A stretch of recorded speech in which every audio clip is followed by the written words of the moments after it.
The confrontation between Israel and Iran is escalating rapidly with a terrible toll, killing and injuring civilians, devastating homes, neighborhoods, and civilian infrastructure, and attacking nuclear facilities. The world is watching with growing alarm. We are not drifting toward crisis. We are racing toward it. UN Secretary General Antonio Guterres speaking to the Security Council here in New York City this morning, pushing for a de-escalation in the Israel-Iran conflict. Joining us now, New York Times Pentagon correspondent and MSNBC political contributor Helene Cooper. Helene, really good to have you.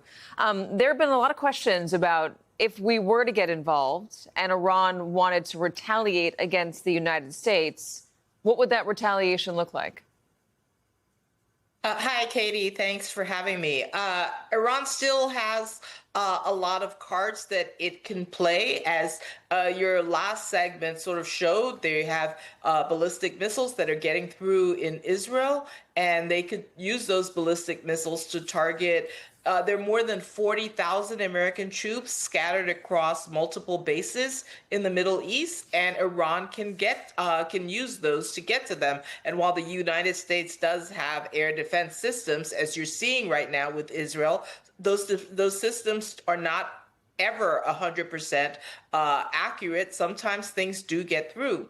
So that's one way that Iran could retaliate. Another way is by mining the Strait of Hormuz. That's that narrow 91-mile strait that connects the Persian Gulf to the open sea.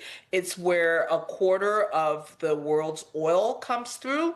And it's where we have a lot of naval assets on either side. And so while the Navy has started to what they call strategically disperse those assets, that's something that Iran could go after. And if they shut down the Strait of Hormuz, they've mined it before. They did so back in 1988 during the Iraq War. That would be a major undertaking that would take weeks for the United States to deploy minesweepers to try to demine it. And that would put American sailors at great risk, not to mention it would send gas prices soaring. So there are plenty of options at this point for Iran. Israel has sort of steered clear from Iran's own naval assets. And while they've been bombing Iranian missile sites and government military commanders in Iran and nuclear sites, they've left the Iranian Navy relatively alone, in part because many defense officials believe that Israel sees this as, the Strait of Hormuz and keeping that open as an American problem. And so Iran still retains the assets that it would need in order to mine the Strait of Hormuz. So they still have some cards they can play. And remind me, last time that we got directly involved in Iran, when the Trump administration decided to kill General Soleimani, the head of the IRGC, years ago, I guess 2018, 2019, the retaliation was on Americans in Iraq. What was that retaliation like again?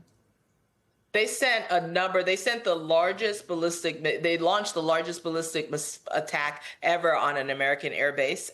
They didn't kill any American troops, but there are 110, the Pentagon later acknowledged, who now have traumatic brain injury because of that ballistic missile barrage. It was quite a huge barrage. And as you will probably recall, Katie, Iran also mistakenly shot down that Ukrainian passenger jet, killing 176 people as part of that missile retaliation. So, this is war. You're seeing, there's so much that can happen, and this assumption. It's not, I don't know that it's necessarily an assumption, but it's not something that you can go into and expect that nobody on, your side is going to get hurt. You're going to end up taking some blows, which Israel is seeing at this point, and which the United States can assume it would see as well if the U.S. enters the fight. We've been talking about the Strait of Hormuz and oil prices. What about shipping lanes? The Houthis have obviously been targeting shipping lanes for a while now. Any indication that Iran might try to attack the Red Sea? I don't know about the Red Sea. I don't have indications of that.